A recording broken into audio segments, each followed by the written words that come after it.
Hello, chers amis internautes. Nous vous demandons de liker toutes les pages, de partager cette vidéo parce que nous sauvons des vies avec ce travail collégial.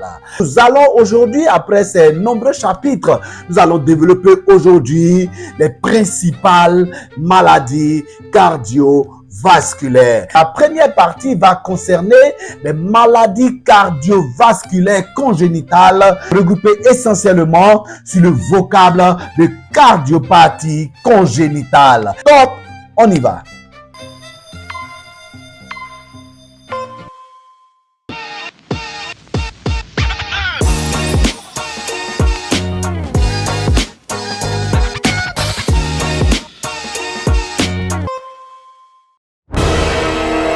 Les malformations cardiovasculaires viennent en tête de toutes les malformations au niveau de l'organisme. Elles sont les malformations les plus fréquentes au niveau d'une personne humaine. L'étude de ces cardiopathies congénitales a été approfondie par une étude qui a été réalisée par l'Institut des maladies génétiques qui, au niveau de Paris, cet institut a été dirigé par un éminent généticien et clinicien du nom de Stanislas Nyonnet, avec toute son équipe, a pu démontrer que les malformations cardiaques ont été causées en partie par un aspect génétique caractérisé par la découverte du gène MMP21 qui était en partie responsable de toutes les malformations cardiaques. Ce célèbre généticien clinicien a été directeur de cet institut de 2016 à 2024. Il est lui-même un éminent enseignant de génétique à l'Université Paris Descartes.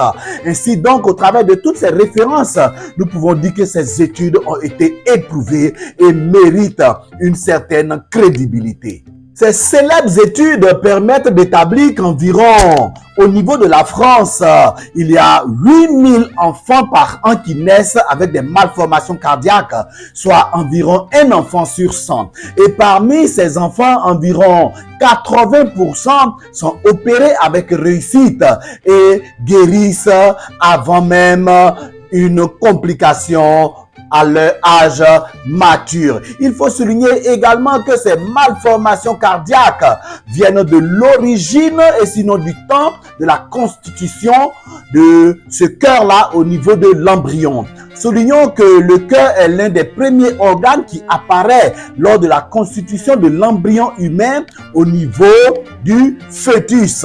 Et également, à partir du 23e jour, le cœur va réaliser ce qu'on peut appeler un looping, c'est-à-dire le cœur va faire une rotation pour se mettre sur le côté. Lors de cette rotation, lorsqu'elle est réussie, tout est normal. Mais malheureusement, lorsqu'il y a un déficit ou bien une mauvaise rotation, cela va entraîner non seulement des phénomènes de malposition au niveau des artères et des structures du cœur, de l'embryon et du fœtus, mais également ce mauvais looping va entraîner également des malpositions au niveau de plusieurs organes. Et l'un des éléments fondamentaux qu'il faut souligner lors de ce mauvais looping, c'est ce qu'on peut appeler le sulcus inversus. Dû à une mauvaise rotation du cœur au niveau de l'embryon, va entraîner également des positions totalement inversées au niveau de plusieurs organes. Ainsi donc, nous verrons au niveau du foie une mauvaise position et le cœur peut se retrouver totalement à droite, causant ainsi des difficultés de diagnostic parce qu'un médecin en train d'ausculter le cœur à gauche se trouve dans ces cas particuliers avec un cœur qui se trouve à droite. Malheureusement, les malformations cardiaques vont être causées non seulement par ce mauvais looping, mais également vont être causées par des maladies infectieuses telles que la rubéole. Nous nous rappelons également que ces maladies virales infectieuses sont également à l'origine de certaines maladies congénitales telles que le diabète de type 1 qui était dû, comme nous l'avons dit, à une maladie auto-immune qui détruisait toutes les cellules bêta de l'endurance qui ramenait la glycémie à la normale. Voilà pourquoi cela nous rappelle la responsabilité parentale quant aux visites médicales prénatales précoces afin de pouvoir anticiper sur ces différentes maladies qui peuvent être à l'origine des malformations cardiaques. Cela nous permet également d'insister sur les vaccinations qu'il faut mettre à jour. Il s'agit de malformations de plusieurs types qui peuvent se traduire par des fermetures non définitives de certains circuits et également aussi par des manques de cloisonnement des différentes chambres du cœur. Nous l'avons vu, il existait deux oreilles ou deux atriums. Il peut exister dans ces malformations congénitales ce qu'on peut appeler une persistance du canal artériel. Il s'agit malheureusement d'une absence de fermeture entre l'artère aorte et la veine pulmonaire. Ainsi donc, les deux sangs qui sont de charges différentes, intoxiqués par le dioxyde de carbone et le sang pur, vont malheureusement communiquer et entraîner des difficultés au niveau cardiaque. Il peut exister également un type de malformation qu'on peut appeler une communication interauriculaire, c'est-à-dire les deux atriums ou les deux oreillettes vont avoir un défaut de cloisonnement et le sang va circuler à la fois dans l'oreille gauche et dans l'oreillette droite. Il existe également des communications atrioventriculaire, c'est-à-dire une absence totale de valve entre les oreillettes en haut et les ventricules en bas. Cela va constituer également une malformation qui va être à l'origine des difficultés au niveau de l'activité cardiaque. Et enfin, le dernier élément au niveau de ces malformations, il s'agit malheureusement d'une communication entre les deux ventricules que nous appelons une communication interventriculaire. Dans ces différents déficits de cloisonnement, les membranes qui devraient séparer ces différentes cavités du cœur sont absentes et malheureusement cela va être une urgence médicale. Tous ces débuts de malformation peuvent être diagnostiqués par l'échographie lors des consultations prénatales comme nous le soulignons. Mais malheureusement, des éléments comme les souffles cardiaques ne peuvent pas être détectés lors de ces consultations prénatales, mais pourront être constatés avec l'évolution et simplement après l'accouchement. Nous aimons à le rappeler, ces vidéos de Sport Santé Plus doivent être des éléments dont la crédibilité ne doit souffrir d'aucun doute. Bien vrai qu'il peut y avoir des remarques en vue d'améliorer et de pouvoir faire peut-être ce qu'on peut appeler des erratums pour corriger peut-être certaines coquilles à certains niveaux.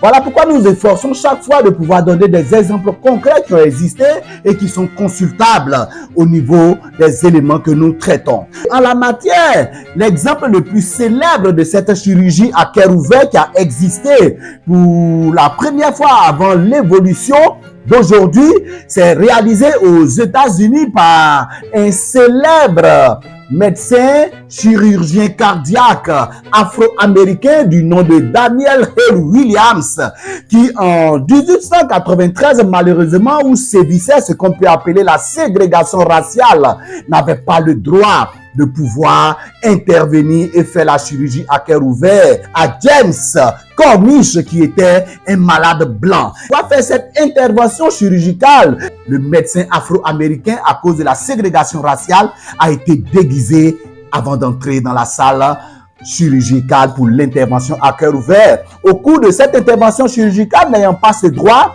il donnait néanmoins les gestes chirurgicaux que devrait appliquer le chirurgien blanc qui intervenait sur James Cornish. Cela a été une véritable réussite.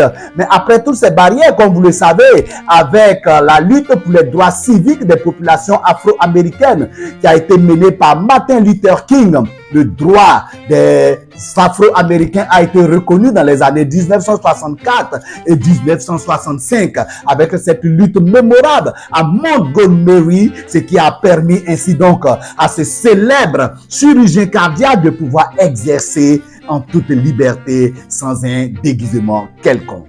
C'est sur cette belle histoire qui illustre l'importance de pouvoir faire abstraction de tout ce qu'il y a comme barrière pour pouvoir préserver la santé et la vie des populations. Oh, je ne demande ni ta race, je ne demande ni ton ethnie, ni ta couleur, mais je te demande simplement quel est ton mal. Voilà pourquoi nous devons comprendre que tout ce qui est pris en charge en matière de sport et de santé doit traverser toutes les barrières. Nous vous remercions de votre aimable attention et à très bientôt pour la deuxième partie.